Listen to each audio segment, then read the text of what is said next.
the introduction notes today. The plan is that we would finish them off today.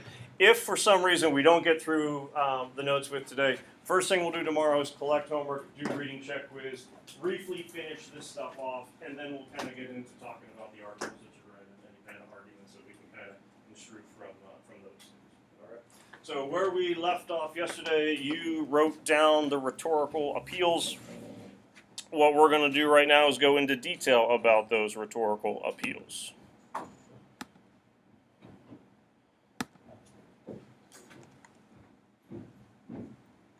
Maybe. There we go. It's tricky, isn't it? That's pretty solid. All right.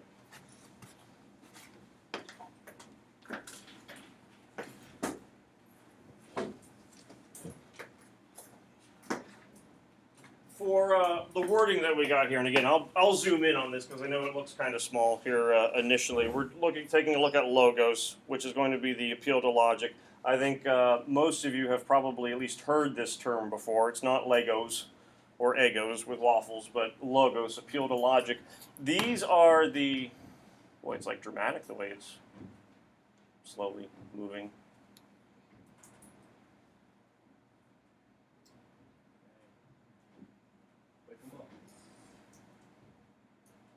Ooh, we're reconnecting. I love it when that little message shows up on the iPad.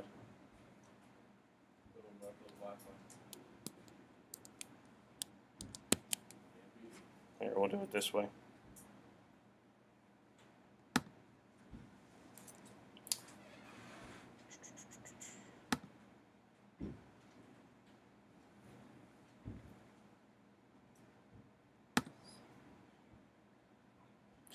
Logos appeal to logic. What's going to happen here within the definitions is it does make reference to things such as text, author, things like that. Most of the time that we're going to be using ethos, pathos, logos, and all those things, we're talking about a debate, an argument, more of a speech, not a written text. However, these things tend to carry over into maybe an English class or any kind of class. Hello, roof people. Or any kind of class where arguments are being done. They're working on the roof, Jess. So, good times. You know all those tennis balls that used to be over on they're not there anymore. Tyler, didn't you want to crawl out and get them last year? Yeah. Can't get them anymore. They're not there.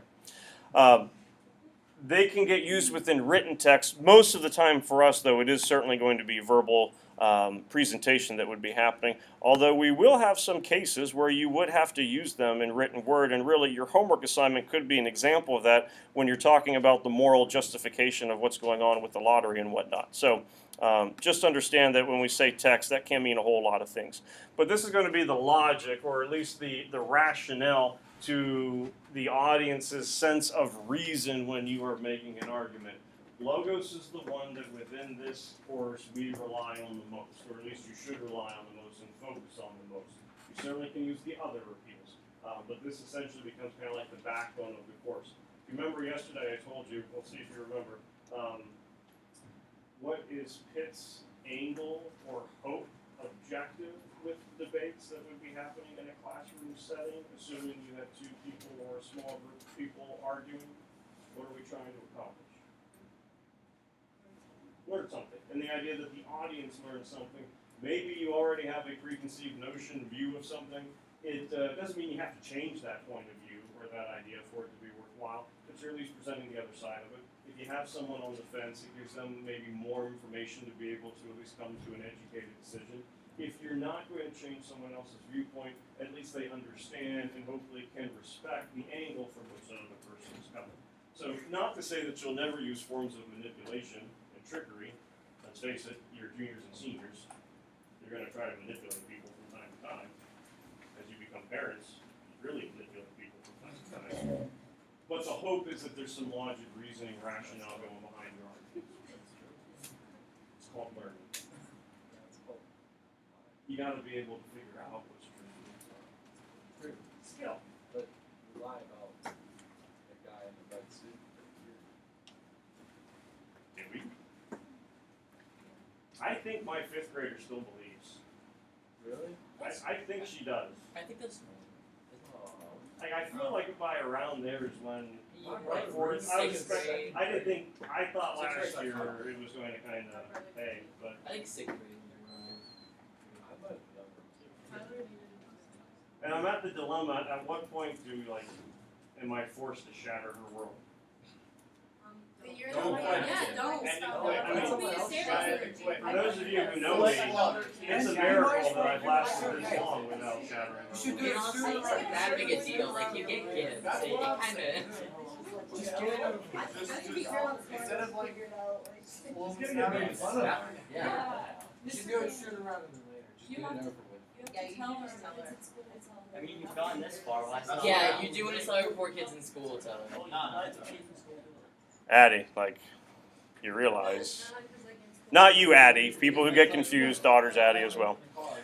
All right, second one of the 5. We got logos. We're going to take a look at ethos. Real quick, just kind of reference. Who came up with these terms? Who is the, I don't want to say founder, but who is the developer of these concepts? Aristotle. Remember what's happening where we were taking a look at the writers, the sophists, Plato. We got into the cigarette campaign ads and all that kind of stuff with Lucky Strike and Toasted. Before Aristotle, there was really this negative now viewpoint connotation towards the rhetoric because it's more about manipulation, trickery, chicanery than having actual arguments. We've heard these things so often before ethos, pathos, logos that we don't really think about it. And I'll zoom in again, because I know it's small print. But what he's doing, or what he did all these years ago, is basically set a foundation, a rationale, a reason as to how logic can work, how rhetoric can work for the benefit that it can be something good that people should understand. The ability to communicate, the ability to understand how people communicate, can't see when I stand in front of you. The ability to understand how you receive information in addition to giving information. When we talk about logical fallacies and all that kind of stuff as to how Billy's going to trick teachers into thinking one thing or whatnot, I think we focus on how we deliver messages. Part of the important part with this is also understanding how you receive messages, so that if you do see an ad for something like Lucky Strike, Toasted, that you start to recognize, wait a minute, there's something wrong with the way this message is being delivered. I shouldn't start to create a disposition of myself where I think Lucky Strikes are better than other cigarettes which we view as being poisonous. So don't only focus on how you deliver information, but how do you receive it. Because certainly you take a look at advertising, that goes a long way to determining how we perceive things. Some of you like Android, some of you Apple, some of you Ford, some of you Chevrolet or Dodge or whatever the case may be. Why do you view things that way? Is there logic? Is there reasoning? Is there personal experience behind it? Or is it a way that the world is kind of created that we take a look at, no, that company's bad, this company is good, so on and so forth. Grocery stores, I think, are a great example of this. When years ago, not when you, Addie, was born, but when my older daughter was born, Mrs. Kane stopped working, staying at home with her for a little bit, less income coming in. We grocery shop at Giant Eagle. No offense to anyone who works at Giant Eagle, it's way too expensive. Where did we start shopping? Aldi. It's Aldi, not Aldi's. Americanized the name. Yeah, we call it Aldi's. Okay. Aldi. No, that's not. It's like Illinois. There's an S, but you don't say it. We started shopping at Aldi. This was before we lived in North Hills and all that kind of stuff. Aldi was the place that you didn't go to. But Aldi doesn't have certain things you need. Had everything I needed. Oh. But there was a stigma that went with shopping at Aldi. But it worked for us. It was good. The food tasted the same. Who cares if they call the Cheerios Oreos? They're still Cheerios. It's the same thing. So then we started shopping at Aldi all the time. We had friends who were like, you shop at Aldi? Why would you shop there? They had never been there or anything, but there was a disposition that you shouldn't shop there. Now, there's Aldi, there's like 3 of them within 5 miles probably of North Hills High School. All 3 are going through renovations. It's like the trendy place to go all of a sudden. Where folks were used to go to Whole Foods all the time for stuff or Giant Eagle. Now they're starting to go to Aldi and all that kind of stuff. So you want to kind of understand, why do I make certain decisions, and make sure that you understand kind of the way that you receive information besides the way that you just give it. Ethos, essentially we're looking at the author or the speaker at this point. I hate to say it, but you don't really have this. You do, to some degree, and you can develop it, but it's not something that you're going to go into a speech going, all right, I am really going to have some good ethos for this one. It's not something that you can purposely use the way that you can with logos, where you're coming up with logic, reasoning. It refers to the credibility of you, and in some ways, you don't really have credibility. And I mean that in the sense that if you have scheduling, when you were scheduling last year, and some of you still scheduled this year, you're trying to figure out what English class to take. Folks would ask me, what do you think would be an appropriate English class? Why were you asking me? Very few people were asking me which math class you should take. I can still tell you, but people might not be the right one, but I'll tell you which math class you should take, or I think they'll take. Too bad. Why weren't folks asking me? Because I'm not a math teacher. I didn't have the credibility for that one. You can't really create credibility for a first speech. Now, next week when we start doing spar debates, and it's nothing to get worried about, you don't really have to prepare for. We have a spar debate. Corey goes up against Josh.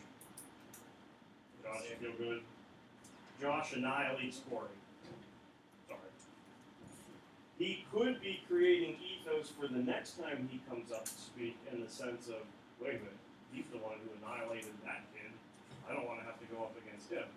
At the same time, Corey's ethos could be going down where pull names out of a hat, Corey's name gets pulled, ooh, I hope I'm next, because I want to speak against him because Josh basically annihilated him the last time. So based upon experience that you've had with an audience, you might be able to kind of create it. But for the most part, you're not going to be coming in with credibility on specific areas the way that a political analyst might when it comes to analyzing presidency campaigns, or the way that a minister might when it comes to discussing religion, or the way a historian would when it comes to the impact of World War II and all that stuff. But within here, you can kind of create a little bit.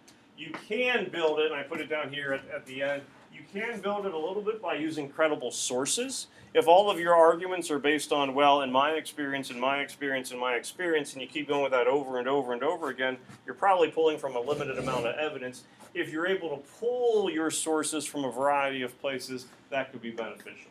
Be careful not to always go to the same well when it comes to your source information, because if it is well known that Addie always gets her stuff from CNN, sooner or later her opponents are going to pick up on this, and then they'll come up with stuff that's going to refute the information that you're coming up from CNN.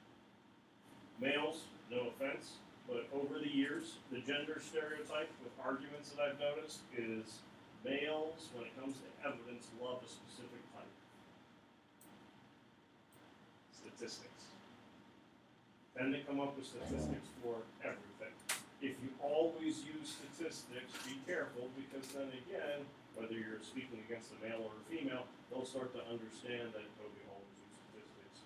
Either Bear, Beanie Boo, whoever's back there always use statistics, and then Megan's going to be able to come up with something that would refute that. So it's not just statistics, but any kind of evidence. If you always use the same type, be aware, because folks can kind of start to game plan against that. And then the last of the ones that we're familiar with is going to be pathos. This mentions here that pathos rests entirely with the audience. You can certainly purposely try to use pathos. I'll raise this up a little bit. But the effectiveness of pathos is entirely reliant upon the audience. We've all been in situations where someone tries to start off with a funny joke. Is that what happens? That's not funny. It's not funny. Or at least it doesn't play. It could be funny, it could be the wrong circumstance. The wrong situation, the wrong time for it, things like that. If you don't get the emotional response that you're hoping for from the audience, then the pathos is not going to work out very well. It doesn't have to be humor. You could certainly be trying for a whole bunch of different emotions. Could be guilt, could be pride, could be patriotism. You could be playing off of the audience's ignorance of an idea and try to get them to emotionally respond to something. You can certainly use pathos, and it's good within an introduction setting, but you don't want your whole entire argument to be reliant upon pathos, because at some point you need to have logic, you need to have evidence, you need to have rationale.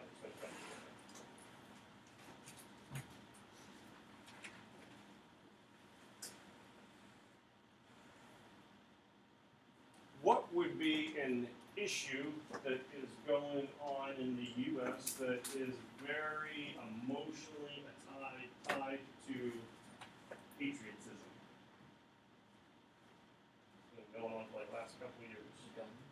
Guns would be, yeah. I was thinking of a different one, but you're right with guns. That would absolutely be one. I was thinking of standing for national anthem. Specifically, you're having issues with National Football League. And it's certainly something that President Trump has been making reference to many times because he is certainly building up or has a fan base that looks at that as being, if you are not standing for the national anthem, then you are not being patriotic. There was a thing on Friday maybe last week, ESPN, Sports Network, released a statement. Anyone know what that statement was in regards to television and football games? I think they were gonna We are not going to show the national anthem at any of our football broadcasts. And I think Fox, I'm pretty sure Fox and CBS are not going to do it either, and NBC, whoever's showing football games, they are not going to show the broadcast of the national anthem for the simple fact that we don't want to focus on whether people are standing, whether people are kneeling, whether people are in the locker room or wherever, and we don't want to make it political.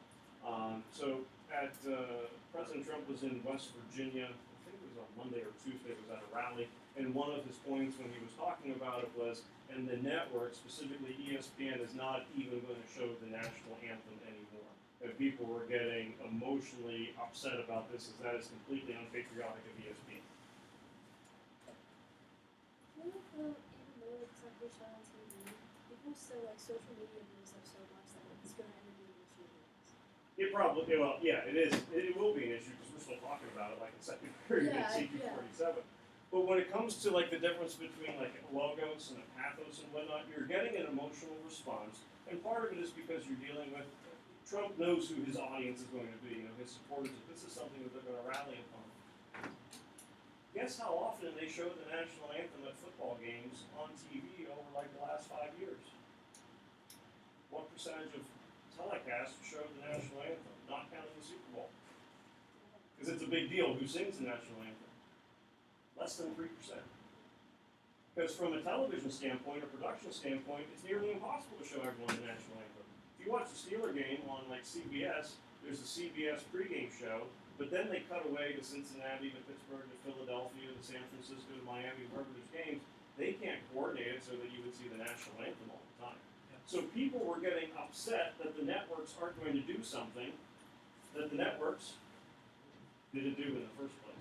But that's where you can kind of have pathos, you can have emotional responses, sometimes maybe piled the way the person would react. Therefore, ESPN is being unpatriotic. Well, they're not really being unpatriotic because they weren't showing it in the first place. Plus, when is it impossible or nearly impossible to judge? Whether you're talking about an individual or a corporation. Mike doesn't seem very patriotic to me. It's something we need to agree with this group. Yeah, you really can't. I mean, and you know, whether you're standing for a national anthem, whether you're kneeling for a national anthem, you can't really judge, unless you do have special circumstances going on, you can't really judge what Mike's patriotism is. I can't really judge what Jess's school spirit is. I can't really judge those kind of values because there's not something that, you know, there's a little meter going. I think the school spirit right now is around 82%, but by week number 24, it'll be down around 17%.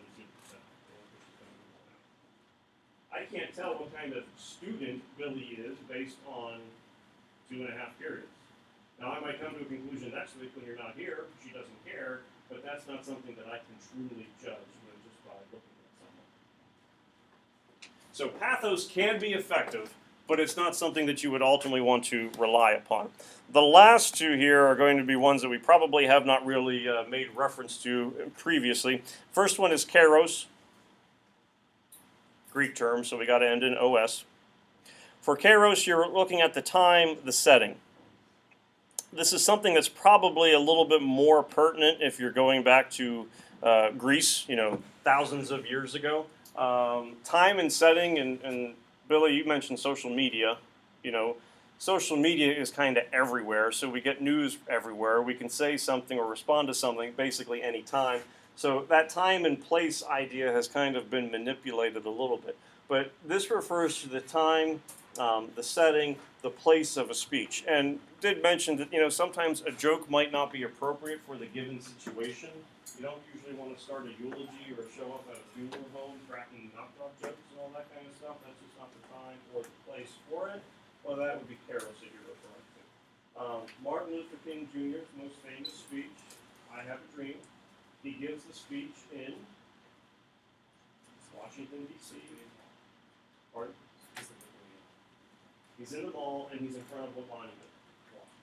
Not Washington Monument. Not Washington. He's in front of the Lincoln Monument. Oh. Remember, the Lincoln Monument is Lincoln basically sitting in his big granite or whatever it's made out of, recliner, lazy boy. He's giving a speech. We're going to take a look at the speech later on in the semester. Some of you are already very familiar with it. Anyone know how he starts off his speech? Yeah, but he doesn't say "I have a dream" right away. He waits a little while for that one.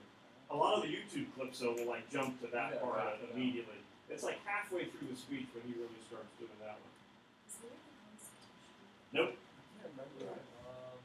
Or if you remember? It's some document. It doesn't say for.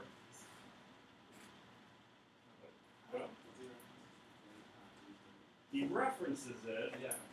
Gettysburg Address starts off 7 years ago. A score is 20 years. Yeah. So when Lincoln does the Gettysburg Address, he's saying 87 years ago with 1776 compared to 1863. Lincoln starts off with 5 score ago. And then he goes into the Emancipation Proclamation. So what's he doing by saying 5 score? He's mimicking the Gettysburg Address, which makes sense because he is in the shadow of Abraham Lincoln. So it's a good way to start the speech based on the time, the place, the setting, being in the nation's capital with the president right behind you that you were making reference to. The setting for us, all of your speeches are going to be in C247. They're going to start sometime around 8:20, and we'll be wrapping up by 9 o'clock. So there's not a whole lot of play that you can really have with it. This is what our setting is going to be. But depending upon things that are going on, from a school climate standpoint, what's happening within the nation from a political climate, there probably would be some right and wrong things to kind of bring up based on the given situation. When you come back you're going to have a long week, because you have Labor Day off too. So when you come back from your 5 days, you have 10 days off? It's like winter break in August. When she comes back and goes, yeah, this school year has been a breeze, that might not be something to say to a person who's been trudging through all these days of school. Of all those packets.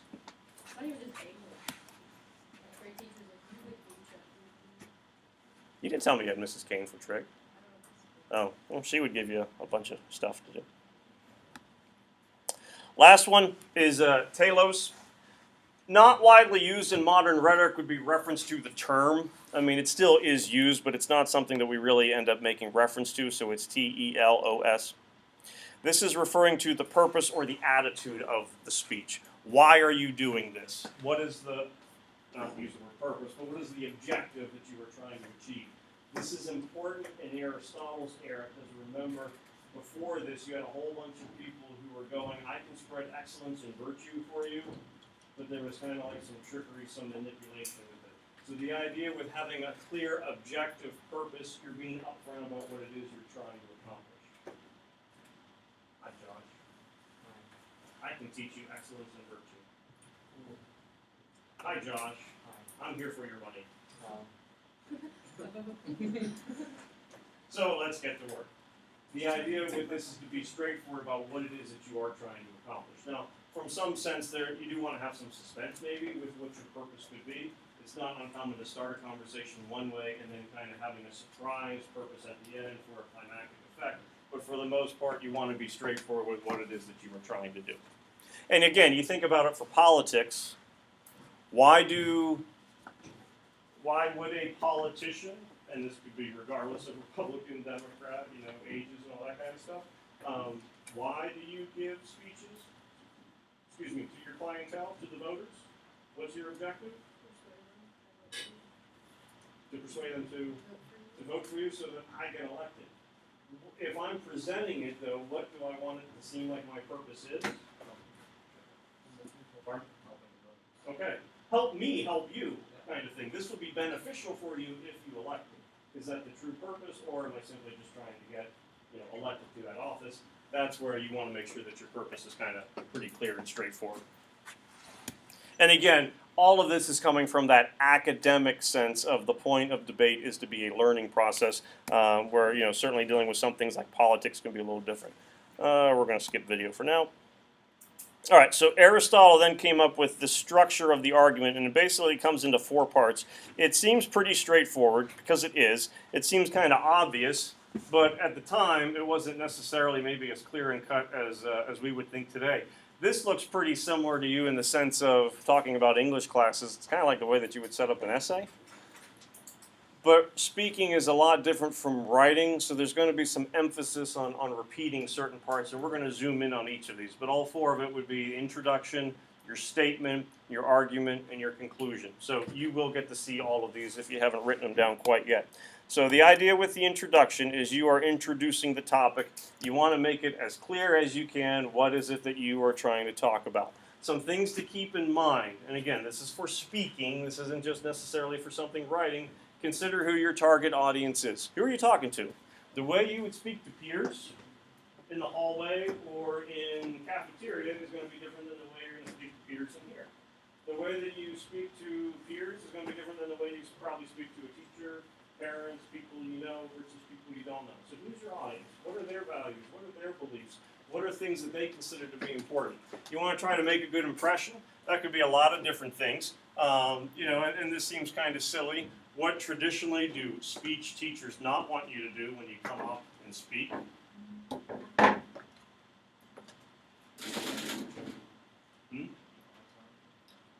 that would kind of seem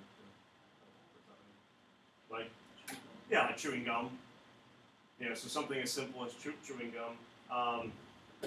Megan, Jess, Billy, could be Ashley. May, I think, will be okay for now.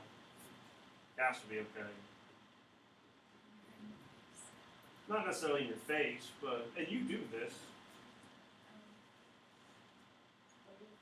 Yeah, and you don't know that you're doing it, but, kind of like, messing with it all the time. My brother, who still has a mullet, he's one of the few people left from the 1980s.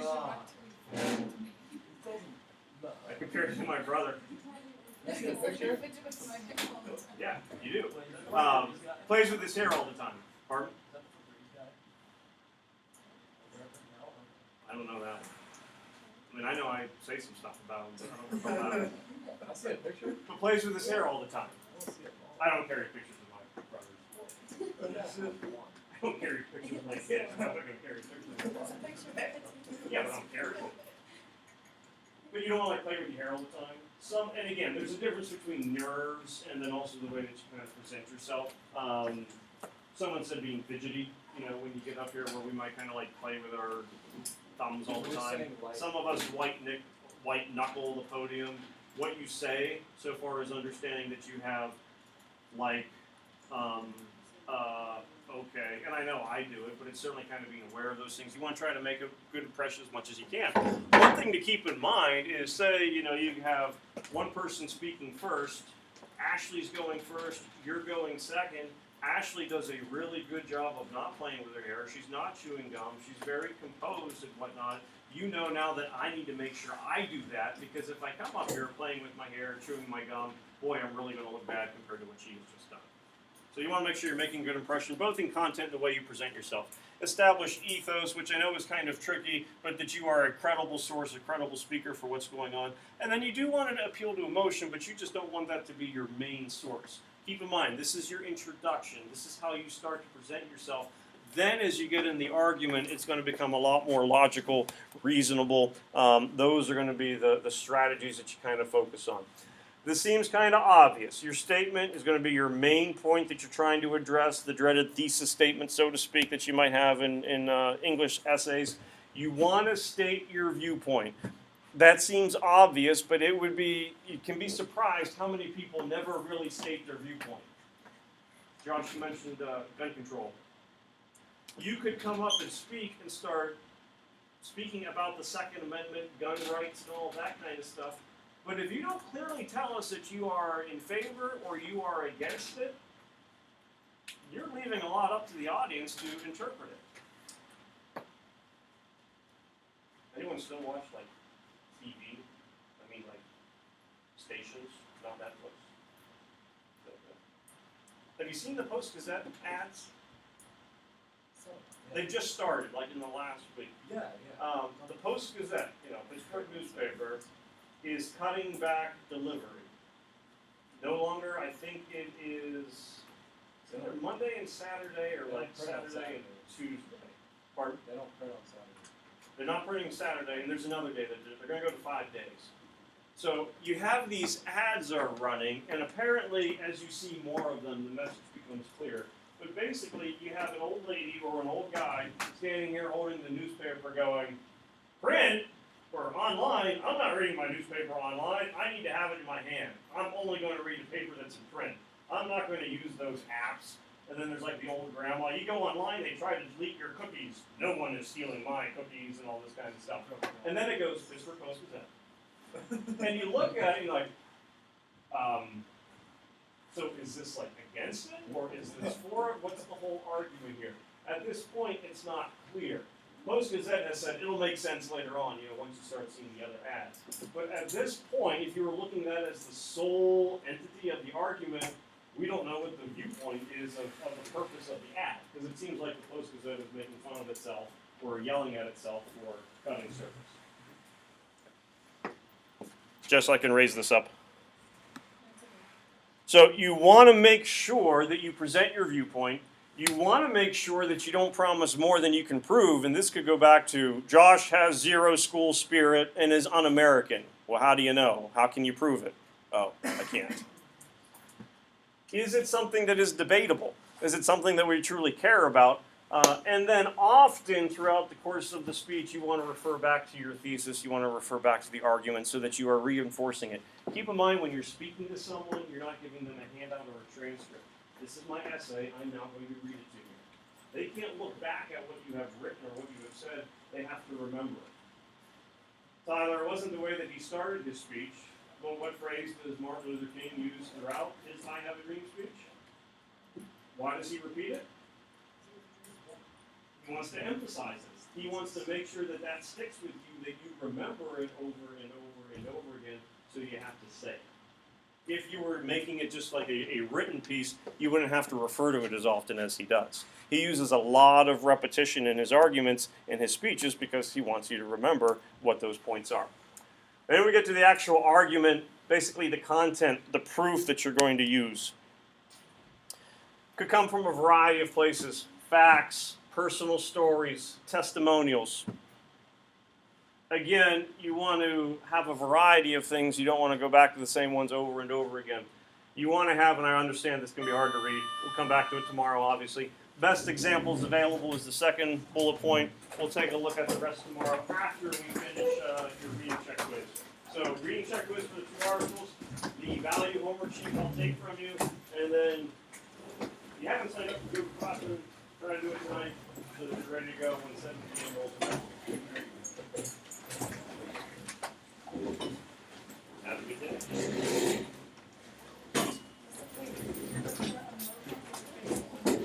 Oh, mocha. Yeah. You said a bagel? Yeah. Heavy carbs, which I eat enough of, so I don't know. You too.